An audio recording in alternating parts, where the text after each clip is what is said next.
Morning बच्चों, आज हम स्टडी करेंगे क्लास 12 और यूनिट है सॉल्यूशन।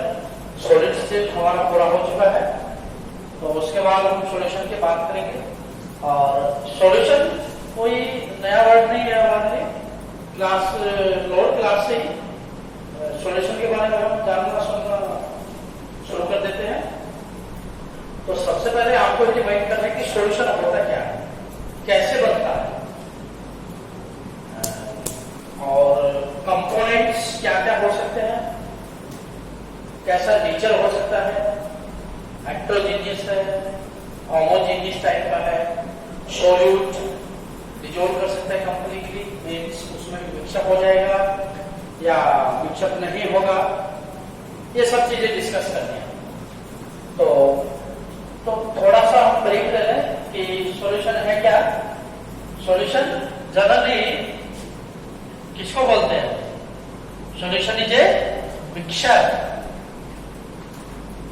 ऑफ एटलीस्ट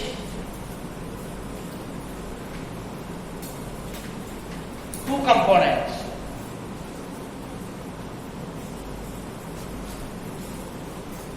सॉल्यूशन को हम क्या कह सकते हैं कि सॉल्यूशन एक मिक्सचर है, और कम से कम सॉल्यूशन जो बनता है, कोई मिक्सचर बनेगा, उसके लिए जनरली कितने कंपोनेंट होने चाहिए?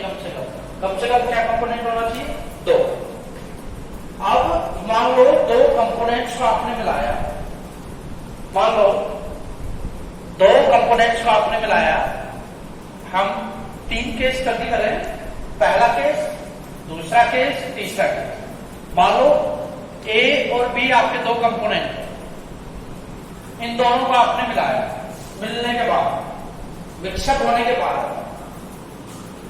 फाइनल जो फिजिकल स्टेट आया इनका, फाइनल जो फिजिकल स्टेट आया, फाइनल जो फिजिकल स्टेट आया, यूं करो इनका आया सॉलिड। इनका कैसा है? सॉलिड। ठीक है। सी और डी कंपोनेंट्स हैं, अलग कोई चीज है, इनको हमने मिलाया तो इनका फिजिकल स्टेट फाइनल आया क्या है? लिक्विड आया, फाइनल फिजिकल स्टेट। और ऐसे मान लो एक्स एंड वाई, 2 कंपोनेंट्स आपने मिलाया तो इनका फाइनल फिजिकल स्टेट कैसा आया? गैसियस आया। तो पॉइंट ये है कि जब आप 2 कंपोनेंट्स को मिक्सअप करते हैं, 2 कंपोनेंट आपने मिक्सअप कर दिए, मिक्सअप करने के बाद उसका फाइनल फिजिकल स्टेट कैसा है? फाइनल फिजिकल स्टेट कैसा आ सकता है? पॉसिबिलिटी वो सॉलिड भी आ सकता है, लिक्विड भी आ सकता है, और क्या आ सकता है? गैस भी आ सकता है। ओके, ठीक है। और सॉलिड का अगर हम एग्जांपल देखते, जैसे अलॉय, आपको अलॉय, जितने भी अलॉय, लिक्विड की अगर बात करें, भाई आप वाटर में मिला दो,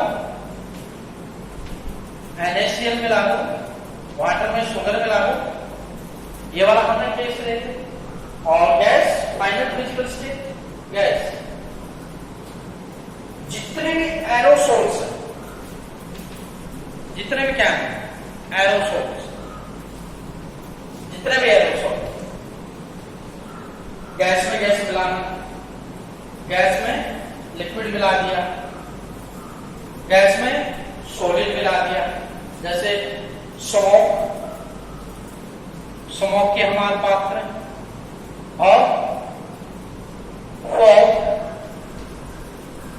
ये कुछ एग्जाम्पल है, एक्सेप्ट, ये कुछ एग्जाम्पल। तो पॉइंट हमारा ये है कि हम यहां पे क्या करने वाले हैं, क्लास 12 में सॉल्यूशन जो पार्ट है, यूनिट है, उसमें हम क्या करने वाले हैं? उसमें हम केस डिस्कस करने वाले हैं सेकंड वाला। सेकंड मीन्स जब 2 कंपोनेंट को आपस में मिलाएंगे हम, और उन दोनों के मिलने के बाद जो हमें फिजिकल स्टेट मिलेगा, फाइनल फिजिकल स्टेट मिलेगा, वो हमारा क्या होना चाहिए? लिक्विड। और बाकी जो दोनों केस बचते हैं आपके, फाइनल फिजिकल स्टेट आपका सॉलिड हो या गैस हो, उसके लिए फर्दर आपकी एक यूनिट आती है सरफेस केमिस्ट्री। सरफेस केमिस्ट्री हम उसमें डिस्कस करेंगे, उसमें डिटेल से डिस्कस करना होता है कि फाइनल फिजिकल स्टेट सॉलिड है, लिक्विड है, गैस है, और जनरली फोकस किस पे रहेगा आपका सॉलिड पे और गैस वाले पे, क्योंकि लिक्विड को हम अभी डिस्कस करने वाले हैं इस पर्टिकुलर यूनिट में सॉल्यूशन के अंदर। ओके, तो सॉल्यूशन क्या होता है? सॉल्यूशन ये है कि दो कंपोनेंट्स को मिलाया जाता है और उनका फाइनल फिजिकल स्टेट कैसा आने वाला है? लिक्विड। क्लियर है? फाइनल फिजिकल स्टेट क्या आने वाला है? लिक्विड। और अब पॉइंट ये है कि दो अब पॉइंट ये है कि सॉल्यूशन किसको बोला जाए, क्योंकि मिक्सर है जो दो कंपोनेंट्स को आपने मिलाया और मिलने के बाद भाई दो कंपोनेंट्स को आपने मिलाया, तो पॉइंट हमारा ये है कि दो कंपोनेंट आपस में डिजोल्व भी हो सकते हैं एक दूसरे की तरह, एक दूसरे में डिजोल्व भी हो सकते हैं और डिजोल्व नहीं भी हो सकते। मतलब वो जो मिक्सचर है आपका, वो आपका भाई या तो डिजोल्व हो गया तो क्या कहलाएगा? होमोजीनियस मिक्सचर कहलाता है, और डिजोल्व नहीं हुआ तो कैसे कहलाएगा? हेट्रोजीनियस। क्या कहलाता है? हेट्रोजीनियस। तो एक सॉल्यूशन की अगर बात की जाए, और स्पेशली किस टाइप के सॉल्यूशन की बात की जाए? ट्रू सॉल्यूशन की बात की जाए। ट्रू सॉल्यूशन, जैसे हमने ट्रू सॉलिड की बात की, सॉलिड ट्रू की अगर बात करें तो consist of particle closely packed रहते हैं, परफेक्टली सेफ होता था। ऐसे ही ट्रू सॉल्यूशन की अगर बात की जाए तो वो जो मिक्सर है और उसके अंदर जो कंपोनेंट है वो कंप्लीटली एक दूसरे के अंदर डिजोल्व हो जाना चाहिए और होमोजीनियस नेचर का होना चाहिए, मींस सिंगल फेज केस होना चाहिए। कैसा होना चाहिए? Single phase case. हेट्रोजीनियस में हमें समझ नहीं आ जाता है, एक से ज्यादा केस हो जाते हैं, और इसी के अंदर फर्दर दो वैरायटी आ जाती है। कौन कौन सा? सॉल्यूशन क्या अगर बात करें आपका आ जाता है कोलाइडल सॉल्यूशन, और कौन सा? सस्पेंशन। कोलाइडल और सस्पेंशन। हालांकि अभी हम डिस्कस कौन सा करेंगे? सॉल्यूशन ओनली होमोजीनियस के। हेट्रोजीनियस के अंदर आपका ये वाले दोनों केस आएंगे, कोलाइडल और सस्पेंशन। अभी अभी हमने आपको बताया ये वाला केस हम डिस्कस करने वाले कहाँ? सरफेस केमिस्ट्री के अंदर। कहाँ डिस्कस करेंगे? सरफेस केमिस्ट्री के अंदर। ओके, ठीक है। अब हम मेनली शुरुआत करते हैं सॉल्यूशन का, कि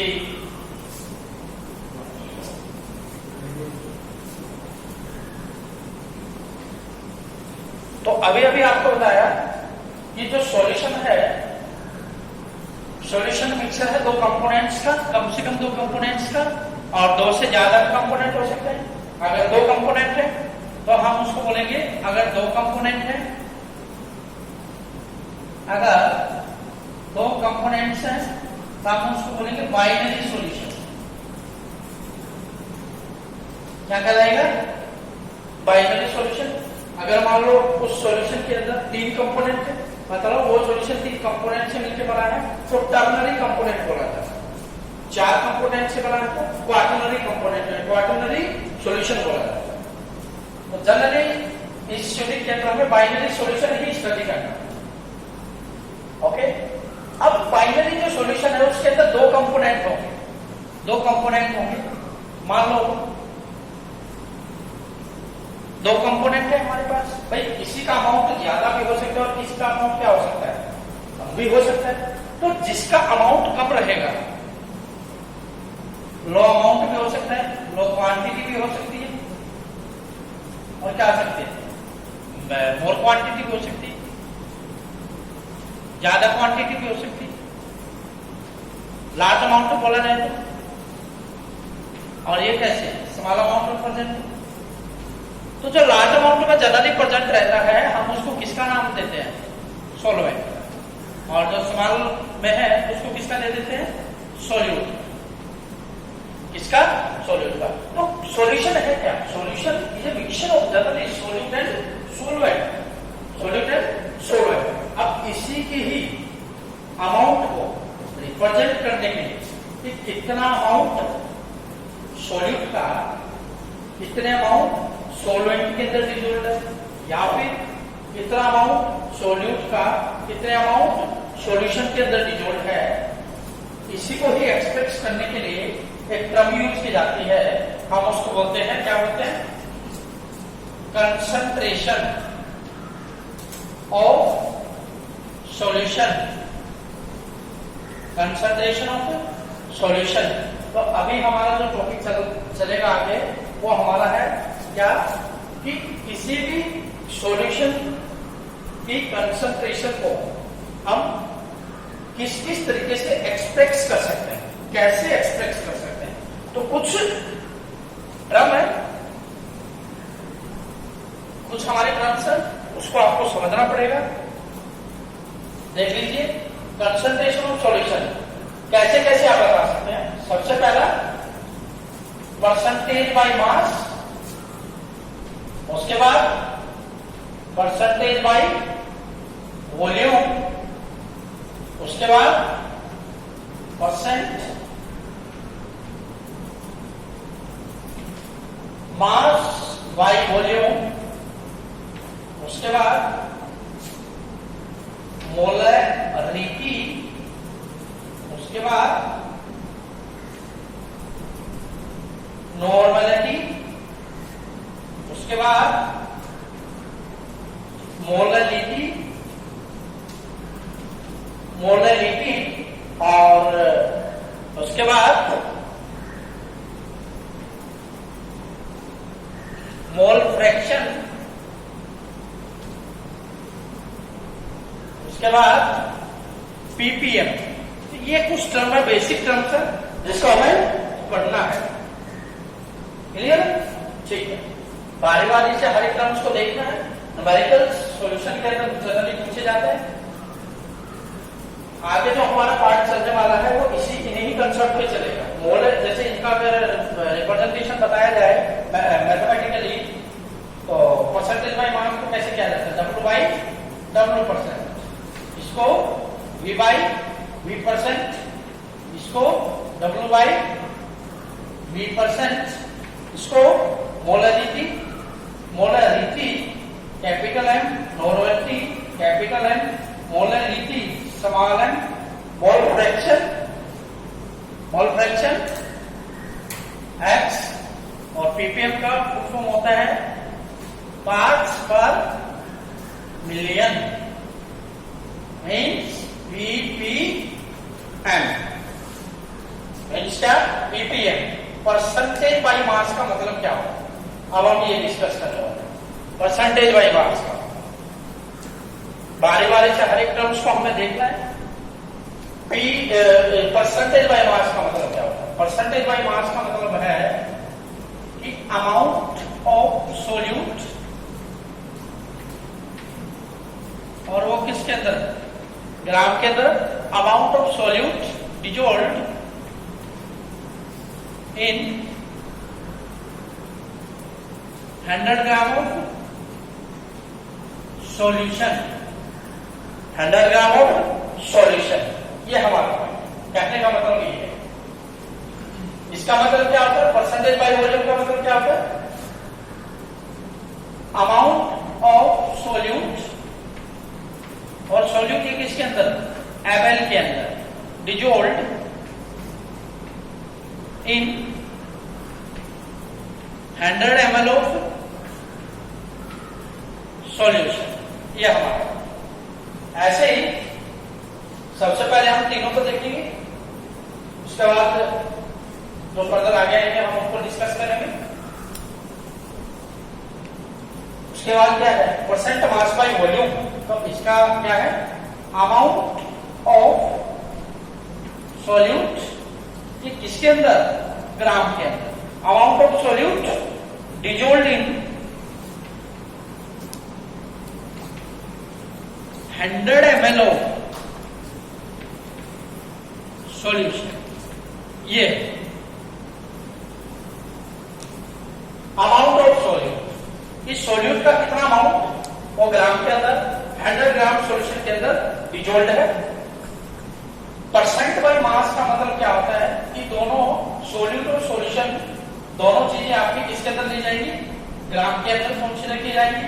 परसेंट बाय वॉल्यूम के अंदर क्या होता है, सॉल्यूट और सॉल्यूशन दोनों का अमाउंट हम ml में कंसीडर करेंगे और मास बाय वॉल्यूम परसेंट इसमें कंसीडर करेंगे।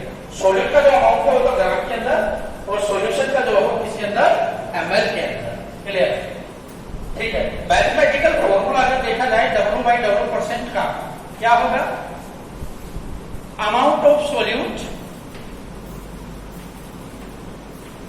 ओवर अमाउंट ऑफ सॉल्यूशन, और दोनों ही किसके अंदर, ग्राम के अंदर, मल्टीप्लाई बाई 100। यह हमारा मैथमेटिकल फॉर्मूला, ठीक है।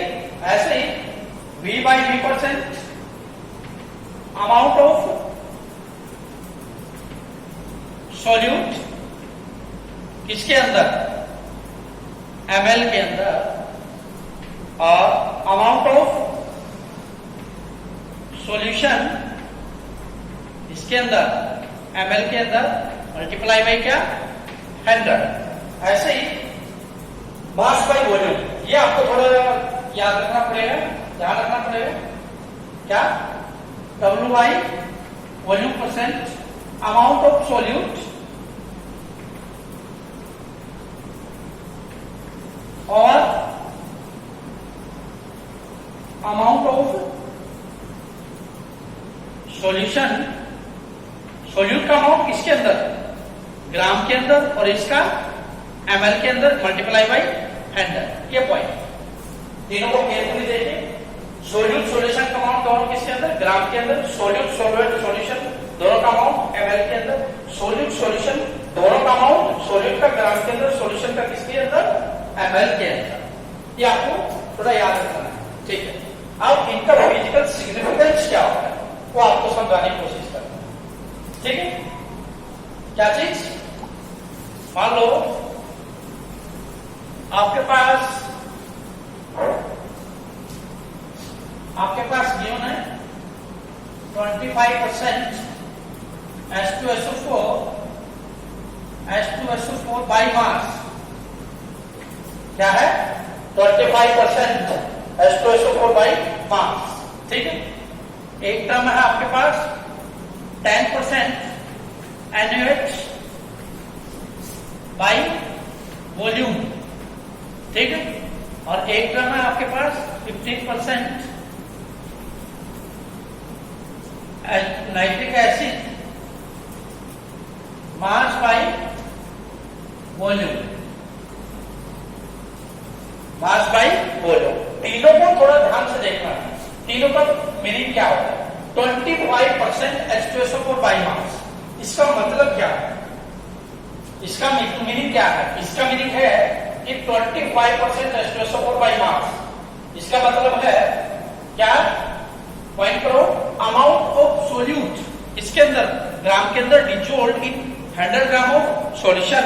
इसका मतलब ये है 25% H2SO4 means 25 gram of H2SO4